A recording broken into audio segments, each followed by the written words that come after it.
ramifications and whatnot of the proposed assault weapons bill that's already passed the House and it's waiting for approval with the Senate. And if it gets so, it's guaranteed that our beloved President Joe Biden will sign it into law.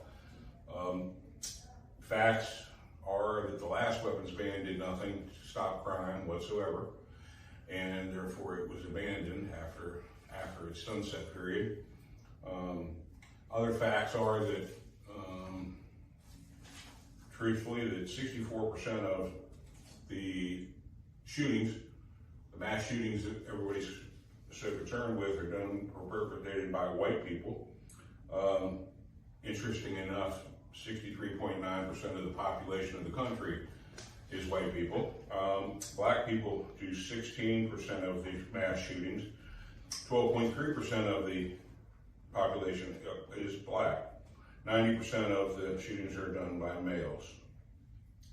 And somewhere between 70 and 89%, depending on the study you look at, the males that perpetrated these shootings and or any individual that did has a mental issue. According to the FBI, less than 3% of violent crime is done with AR-15. But 73% of the violent crime happens in Democratic areas that are controlled and have been controlled for many years by Democrats. Rifles are between 2 to 3% of any killing whatsoever throughout the country.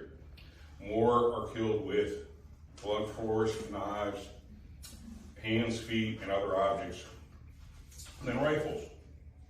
So those are just some of the things. I think if we really wanted to cut down on violent crime, we would have more enforcement in the areas where we have it. We would enforce existing gun laws, as an example, straw purchases, et cetera, and so forth, that are already on the books and have been for many years.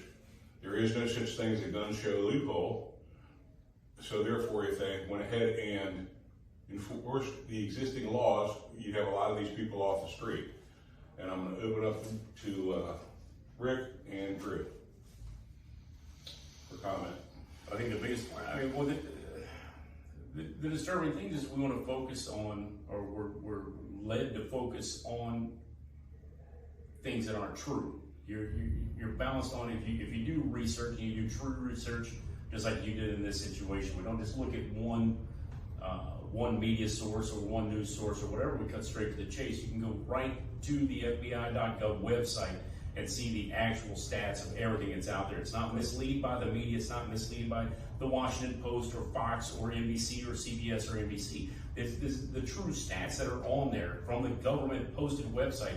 The same stories and the BS stories that go out there to mislead you to think that, you know, these weapons are the end all be all. This is what's out there committing all these crimes, and it's not. And everybody has heard the same stories, you know, that, you know, guns don't kill people, people kill people. Well, it's true. But guess what?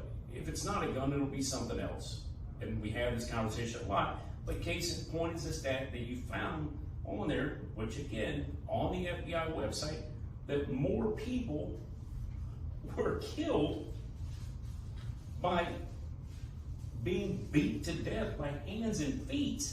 And things like 2x4s, baseball bats, hammers, nail guns, hammers, and boots that have been killed with a rifle. The guy that attacked the FBI outpost in Ohio was a nail gun. Yeah, and we want to ban an AR because it's the most violent thing ever, and it's just it's the most asinine, idiotic thing in the world to even go down this path. And but it's a false flag that because 14% of the mass shootings were used by the horrible AR.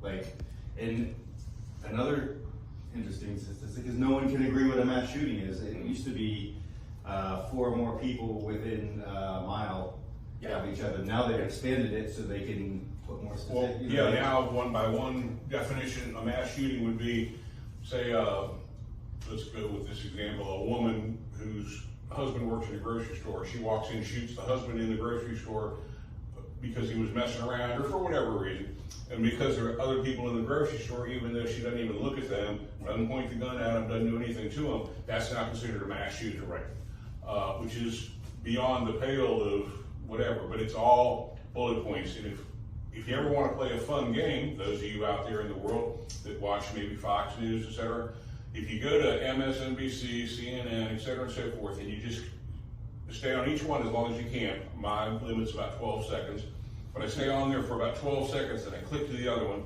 and it's amazing. You'll have this guy from CNN, and that guy over there from MSNBC, and this guy from wherever, and they say an exact same sentence exactly the same way. Okay. Democracy. And it's amazing because it's all like the one person wrote the same script. You got to start to wonder. And I also pulled up the most dangerous cities in the United States, okay, just for fun. This is where all your crime happens, okay? Folks, don't happen around here, so to speak, but every single solitary one of them, anybody wants to see it, I'll be happy to hand it into the list.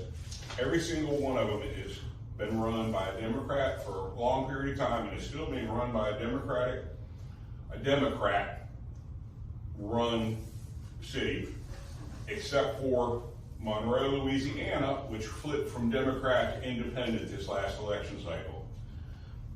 And those are the most dangerous cities in this country. So think about that for a minute. Maybe everybody needs to start listening to what the government's telling you and have the government represent us, not lead us. Okay, people forget they work for us.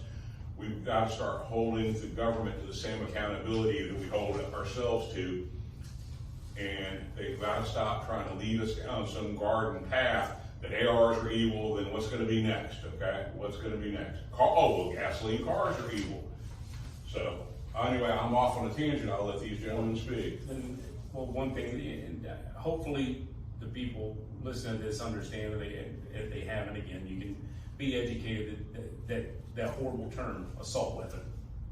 You know, and it was coined, it didn't exist. It was something that was made up. It was made up by the government in the last ban of these weapons to terrify people. And admittedly, they said it was created to terrify people. That we had to come up with a coined phrase to scare people, to make them understand.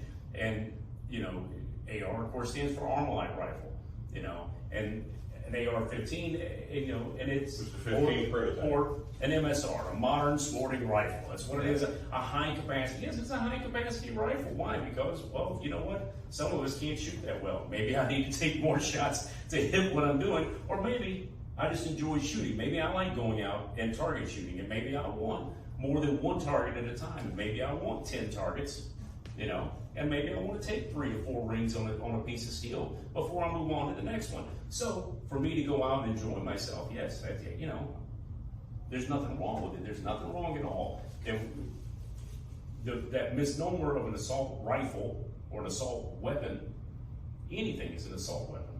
Assault's a verb.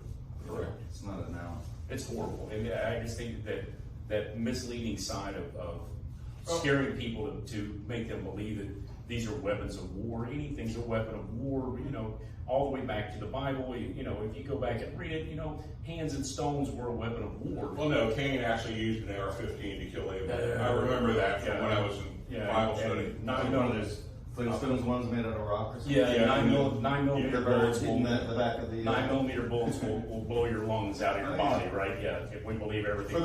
For those that are new to firearms or whatever and new to guns, why don't we point out some of the really dangerous features on an AR-15? Oh, I'd love to. I think this is interesting. This is what they want to ban it.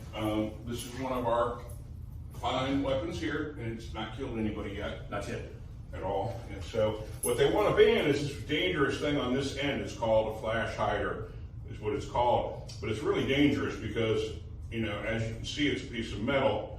And then this is the other dangerous part right back here. It's got a pistol grip. So it's not like your grandpa's shotgun where you hold it here, you hold it down here.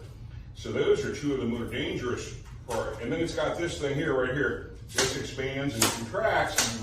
And that, we all know how dangerous that can be, okay? So this, and this, and this, and then this thing here, this here holds 1 billion bullets and never has to be reloaded. You can see it on TV 3 times a day. Anybody that honestly believes you can get anything, 1 billion of anything's in here, good luck. By the way, this never runs out of ammunition. We have this one on recall, because see, it's already out of ammunition. Isn't that crazy? How is that possible? So those are the dangerous features of this firearm. And, you know, it's far more dangerous than anything else in the world. It beats a tank even. Yes, it also leads you to believe that we have all of the mass shootings. We make up for 4.6 of the correct population, and we only have 1.4% of all the mass shootings in the world. So, you know, and that's developed countries. We're not even talking about like Yemen or Afghanistan. Yeah. Or Somalia. That's a prime example. So anyway, anything else, gentlemen? I don't have anything else to say about it without getting emotional. To be honest with you, it's just asinine.